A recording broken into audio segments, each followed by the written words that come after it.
Hey, this is Jimmy Jive, and you're listening to Motor City Rock Talk. Today, my guest has been a part of the Detroit music scene since at least the mid-'80s with a band called Blacksmith. He also then played with Gangway. He did a time with Bent Lucy, Timeline, Downers Grove, Love and War, probably quite a bit more, which we'll get into as we go along. So anyway, my guest today is the drummer that played in those bands, Mr. Brian Perrone. Hey, Brian, how's it going? Oh, doing great, man. How are you, Jimmy? I'm doing good, man. All right, let's start with a little background. Tell me a bit about where you're from originally and maybe who some of the bands or artists were that influenced you growing up to become a musician. Oh, yeah, for sure. I reside, grew up in Livonia, Michigan. As far as, probably at a young age, wanted to be a drummer. So, bought a kit and, I didn't buy the kit. My folks bought me one and they were kind enough to take that on. And as far as influences, grew up listening to Sabbath, Maiden, Right. Any of those guys that were just like that heavy, dark metal. It was just so good. And the drummers, were obviously, Bill Ward and Nico McBrain, and even,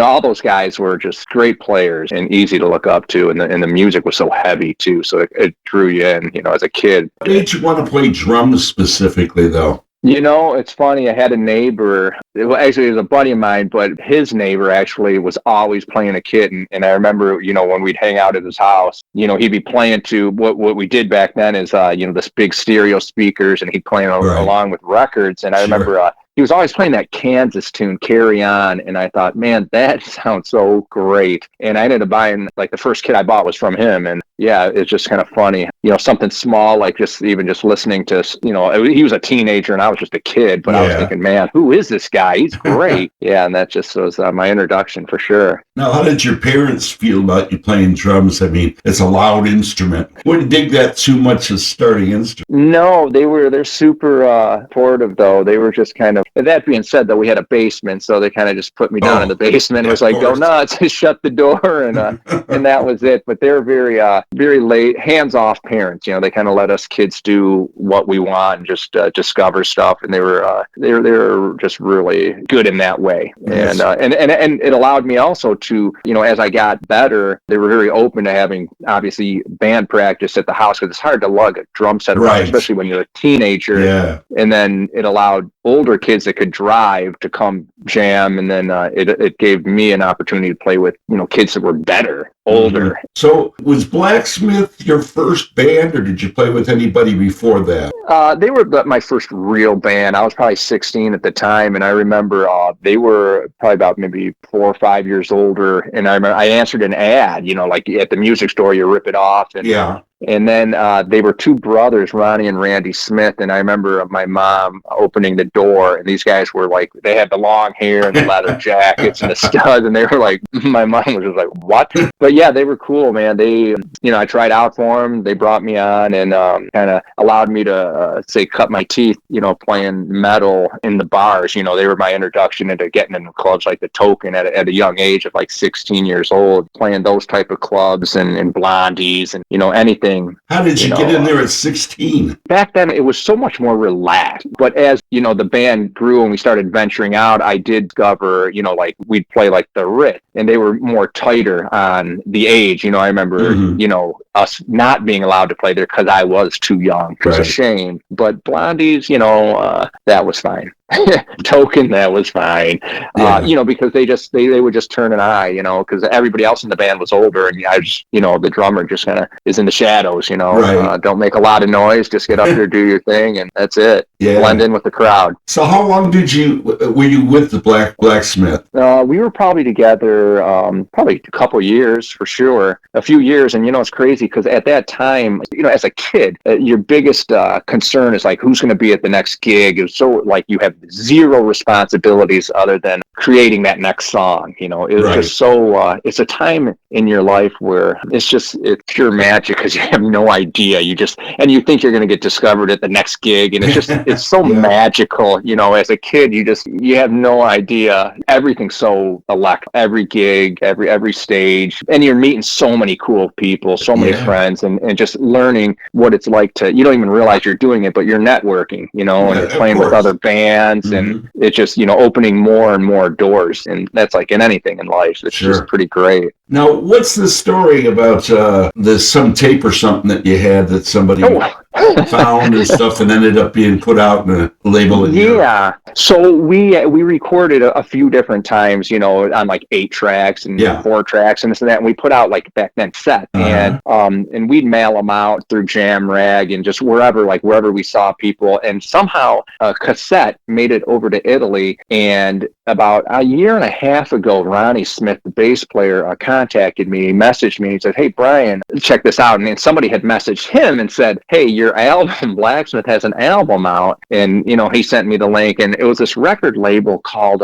Flynn Records. They're out of Italy, like, I don't know, maybe Rome or something. They somehow got a hold of it. They pressed it. They made like album art. And all they did is they took the picture we had on the cassette, and that's the back of the album. Ronnie reached out to the record company and said, "Hey, I'm in that band." We didn't even use our last names back then, so they had no way to find out who the hell we were. It was just called Detroit's Darkness, I think, and they were like Detroit's Darkness, and it had like our song titles, and that's it. So they sent a bunch of albums to Ronnie, and I mean, it's not like they're selling, they're not flying off the shelf or anything like that. So there's no real money, but it's just kind of a cool nostalgic kind of thing to have. So, I got a couple, a handful of albums. So I gave them out to like, guys that we used to run with, friends, sound men, whoever, roadies. How did it sound? Did they master it or do anything with it? They remastered it. It still sounds, it's better than it sounded back then, but you could tell it's not what you would sound like today by all means, but it's still cool. But it's still an track,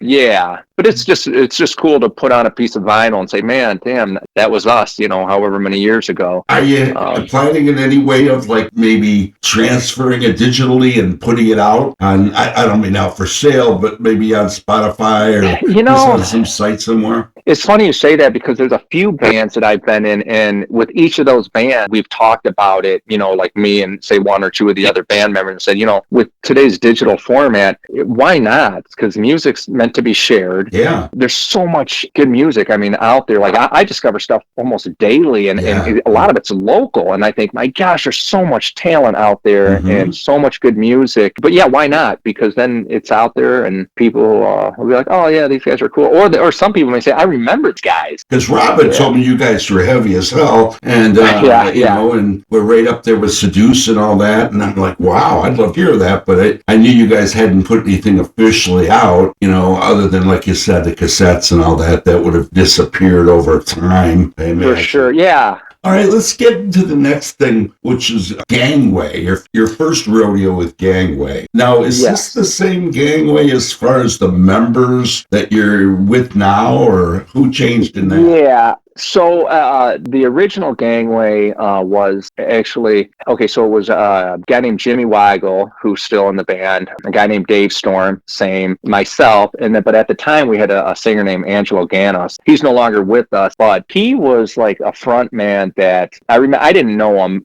I was in a metal band, segue between Blacks and Gangway. Okay. I had like a side gig with this really progressive, like Merciful Fate metal band. One of the guitar players happened to go to the one day, and he met this Angelo, and he came to practice. He says, "Brian, man, I met this guy. He says he's super cool, and he sings his ass off. So he's got a band, and he says, I think they're trying to put the members together. I think he'd be perfect for it." So he brought Angelo over to one of our practices, and the funny thing is, because Angelo originally said no to me, because he says, a guy who plays like this can't play like we play, which is really basic, because I was really, I love the double bass, and I love the real progressive metal.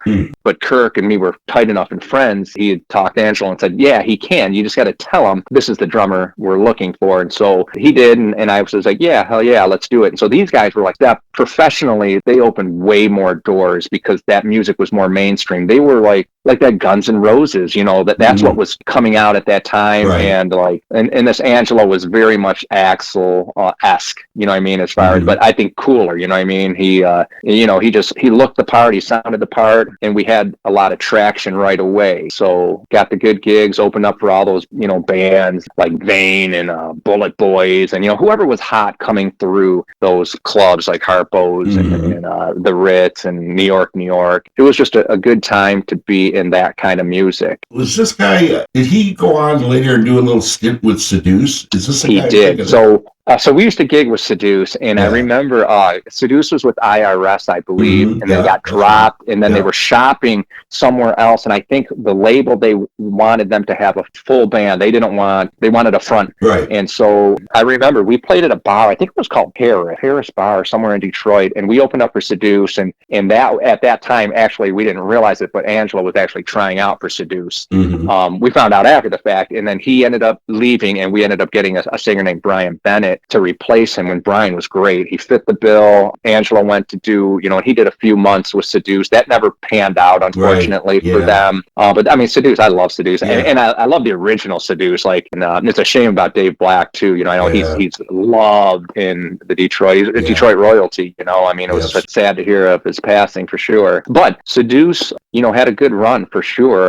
People love them. I mean, even as Gangway, we've talked over the years, like we always talked about covering a Seduce tune just because it'd be fun. Now, you mentioned your timeline, but you also mentioned that you did a stint with Bent Lucy before them. Is that correct? Yeah, so Bent Lucy was kind of like, Bent Lucy came after Gangway. Yeah. So after Gangway, I did a stint with Bent Lucy, and that was kind of it was just a collection of a bunch of musicians, Rob Miller, there's a bunch of us. Anyhow, it worked, but I think there were a lot of collective minds all trying to feed into, like, there's a lot of maybe struggles because everybody was very creative and everybody was trying to find their voice, and it didn't pan out, but made some cool friends, had some fun at the meantime, and even like Rob and I are still good friends, and it's just interesting how so many years can go by, and I've gone years without talking, and then when we connect again, I got childhood friends like that too. It's like you don't miss a beat, you can pick up right where you left off. Based on what you had done with Blacksmith and Gangway and whatever, and being really into the heavy metal, Bent Lucy was nothing like that. Was that part of the problem with you playing in that group? No, see, Bent Lucy, I didn't really have a problem with anything or anybody. I'm super chill. As far as like the guitar players, I think they had different ideas of the direction of the band. What Bent Lucy became is way cooler than what, in my opinion, what it started out as. The members that came together collectively afterwards, 4-piece, that we were a 5-piece. Rob put together like really the perfect band for that sound. He really did a great job. They owned that sonic sound. I don't know how else to describe it, but that was Bent Lucy. Timeline. Now, is this another metal band, or is this something? No.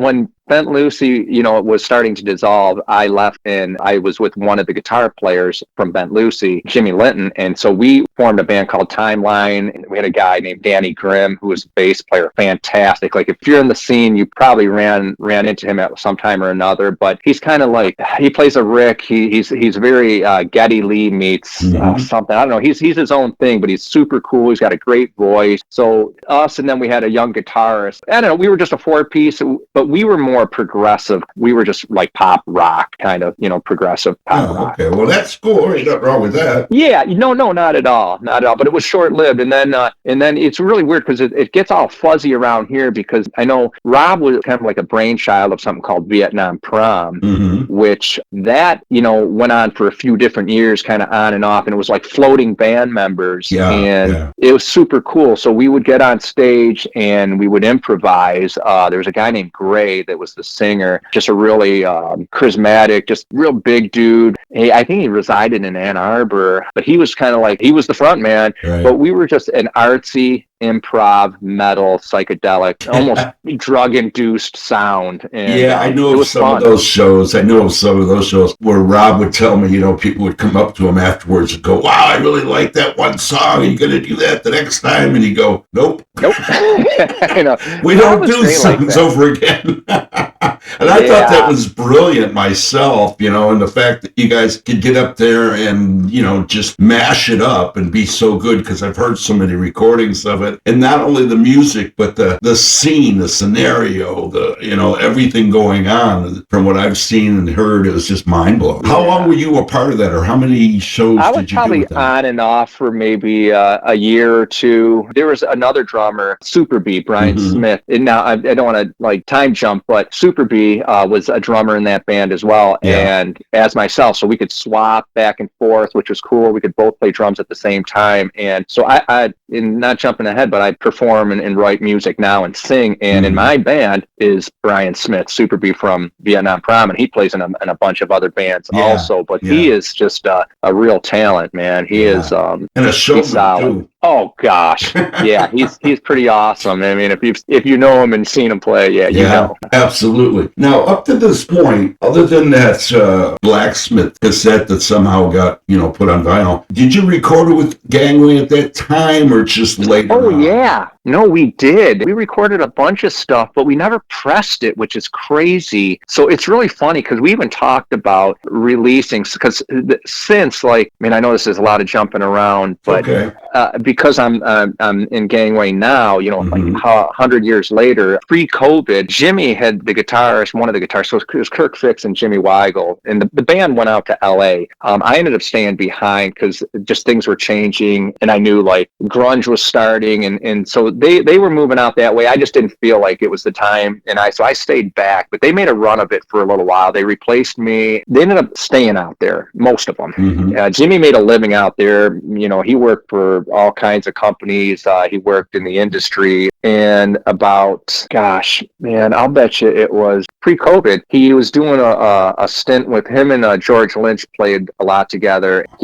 So he actually did when Warren DeMartini left Rat, Jimmy replaced him for a while, and then after that he went on tour with Lynch Mob. He played guitar with George, and then when he came off of that, I think that's when he decided to move back to Detroit. And then he moved back, and I didn't know he was back. And what happened is he's got two twin sisters, and they both friended me on Facebook, which I thought was weird. And as soon as I accepted it, they were like, "Hey, Jimmy's in town, wants to meet you for a beer." So I'm like, okay. And That's so very cool. yeah, and it's funny because I met him at the Token, and anyhow, I walked in, and Storm, the bass player, was there sitting with them too, and I was like, okay, and I immediately knew where it was going. And they said, it's like in the movies or the TV show. They're like, we're getting the band back together. Right. Okay, yeah. So What were you doing at the time, though, when they said that? Were you playing at that time? I was playing at that time, but more realistically, at that time, I was honing a craft of just kind of writing my own music, and I was doing. So there's a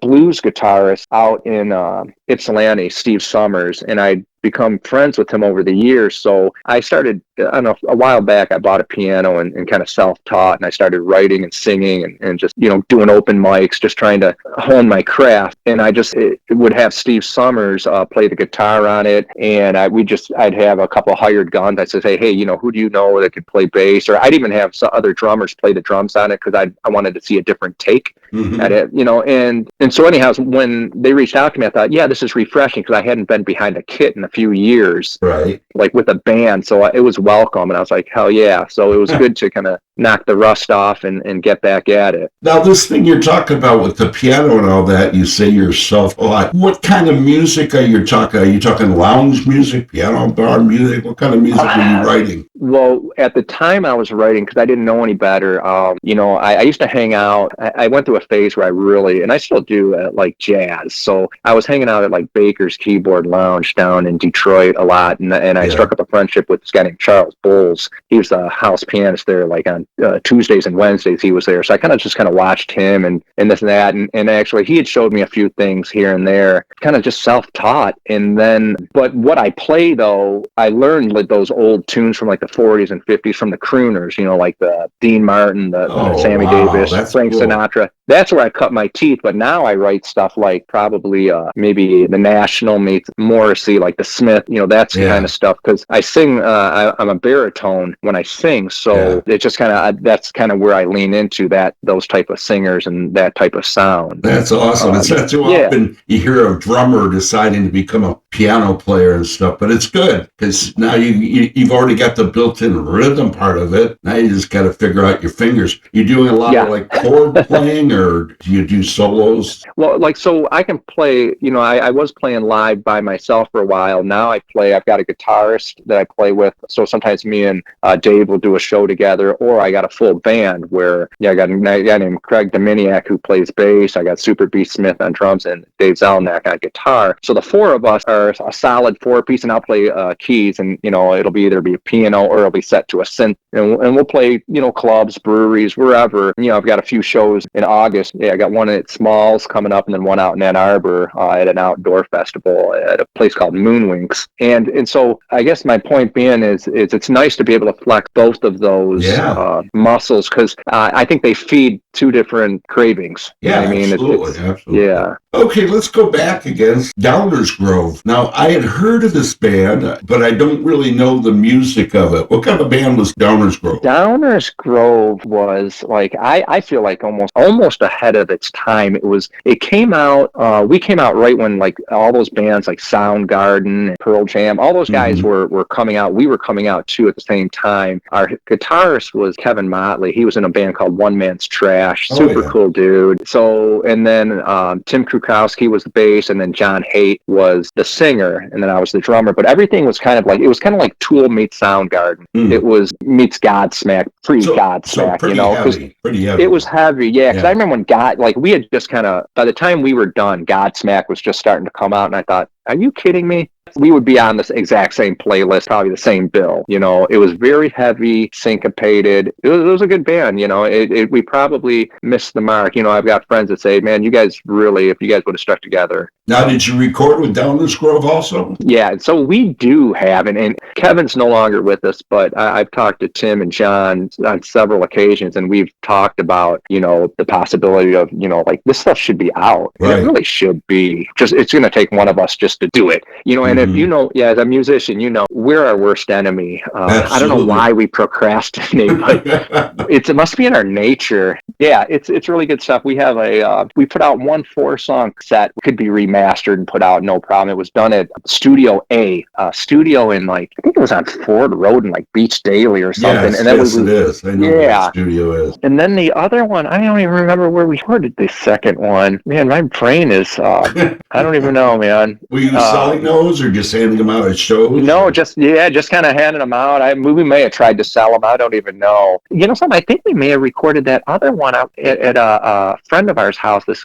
gentleman named Howard Blytho, who's a guitarist who was in a band called Love and War, which I was in for a little while. Yeah. I'm wondering if that's where we recorded. It's a blur. It's weird. Yeah. I don't know why I don't remember that. And Downers Grove being a different sound coming into like you say, the pre-grunge thing and all that and Godsmack type stuff. Were you guys playing pretty much the same clubs, or was there a different scene for that? No, we were, because I think the clubs kind of changed at that time, like the Token. I think it was like the Studio Lounge, and at that time, clubs were just popping up everywhere. Yeah. And sometimes they'd last for a few months, and then all of a sudden they'd go away. We would play, anywhere from Barnstormers, I don't know if you remember that place, to just about anywhere. If they'd have us, we'd play. Did you book your own gigs, or did you have anybody? Yeah, we booked our own gigs, which is a chore. It just is. You said you thought you might have recorded one of Downer Grove things that the guitar player for the Love and War. Now, is that how you got into playing with them? Yeah, I'm friends with those guys, and so we were just in the scene. We all, you kind of end up getting to know everybody, and then just the opportunity came up. Howard said, "Hey, I need a drummer. Can you play with us?" And I was like, "Yeah, sure, of course." And so I did that for a while, and then I'm not really sure how that. I don't know if Downers and Downers kind of turned into a band called Pedal, but it was basically the same kind of I think Love and War kind of was slowly dissolving or something. Mm-hmm. I can't really remember how that all happened, but anyhow, it was a good run. You know what I mean? That was just a good time. How much of the music from all these bands that you'd been in have you got? I mean, personally got? Have you still got most of this in one form or another? You know, I wish I did. I've got the Blacksmith stuff. I've got the Gangway, pretty much most of the Gangway catalog. Bent Lucy, the stuff that we recorded, I don't even know if I have any of that off timeline. If I do, it's on a set somewhere. Right. The Prom, I don't think so. Downers, yes. Pedal, yes. And then I was in a band called St. Ashley. So after Pedal, I ended up, had a friend. So it's really funny. I met a guitarist singer. We hit it off, and he was more into like that Smith's early Catherine Wheel, shoegazy music. Yeah, and we started swapping music back and forth. I realized he was in a band, or he was kind of getting a band together. And so I started playing with those guys. And then I just phased out of Pedal into this band called St. Ashley. And that was really more kind of like the Smiths to me, the Cure. And that's kind of just the road I went down for a few years. And it was good. It was fun. It was a new introduction to like a new style of music. After that, of course, you went on and you started to learn to play keys and writing and singing. And then you said Gangway reforms pre-COVID. Now, how many of the original members were a part of that version of Gangway? So really, it was just 3 out of the original 5 because 2 of them have passed away. The singer and one of the guitarists had passed away. Yeah, the guitarist, one of the other guitarists actually passed away in LA. So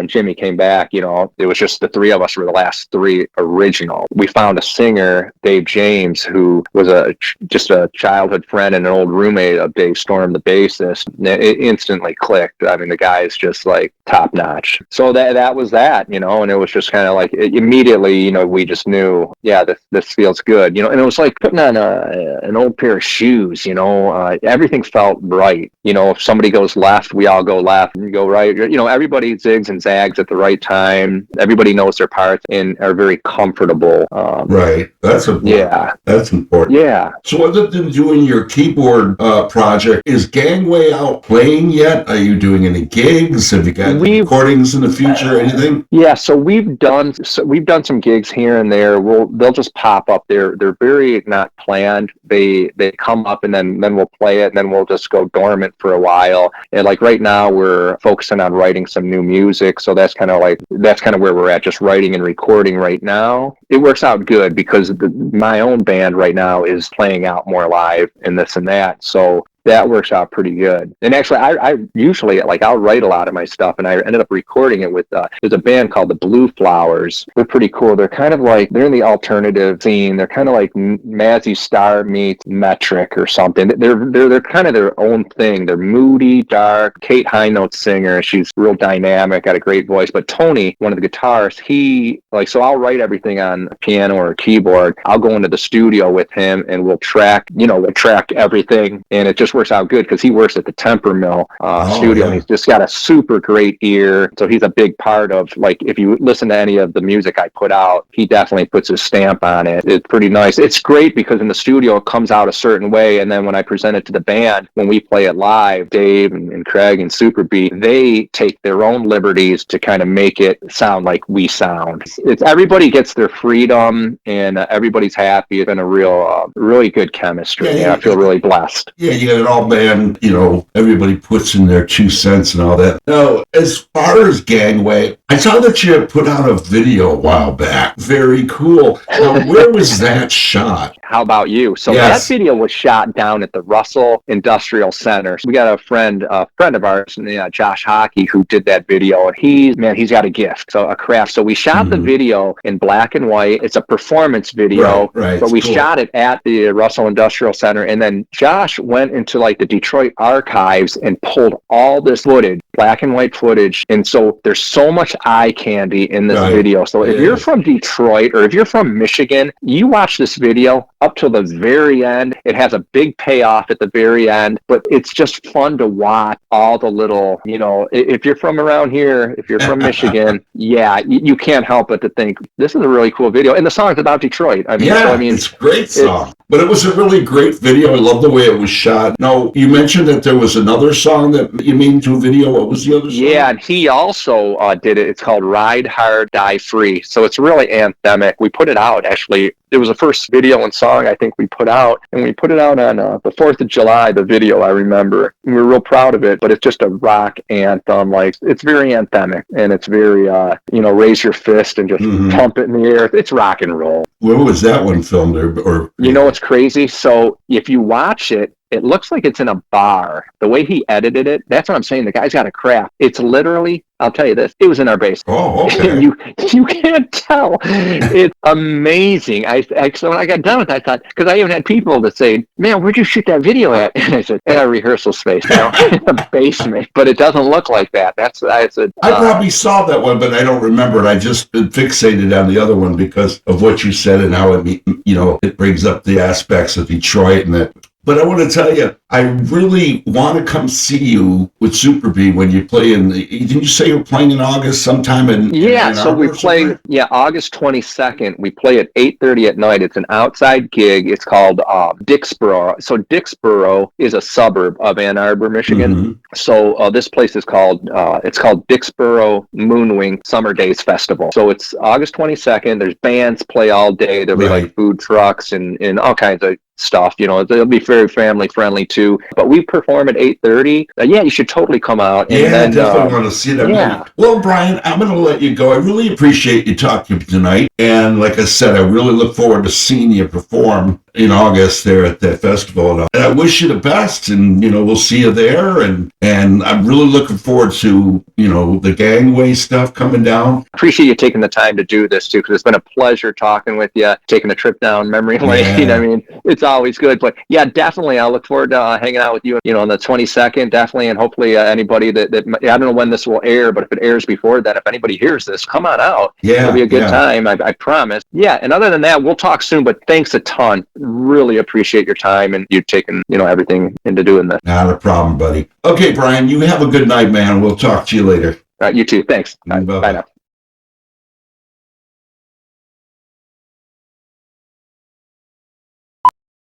It's as American as the Star-Spangled Banner.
Well, that was Brian Perrone, drummer, musician, keyboard player, songwriter, you name it. He's been around since the mid-'80s and in the Detroit scene, like you said, starting out with Blacksmith, Gangway. He did a stint at Lucy, as he said.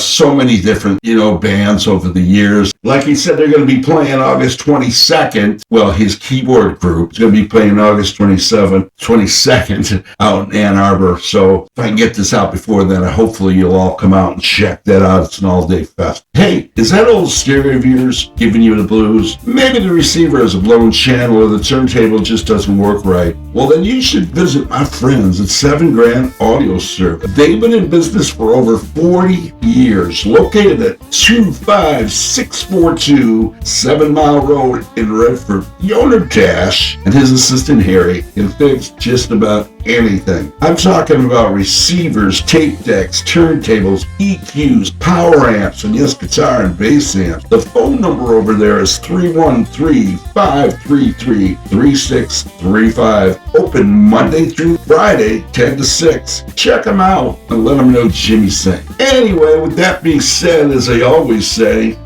keep rocking.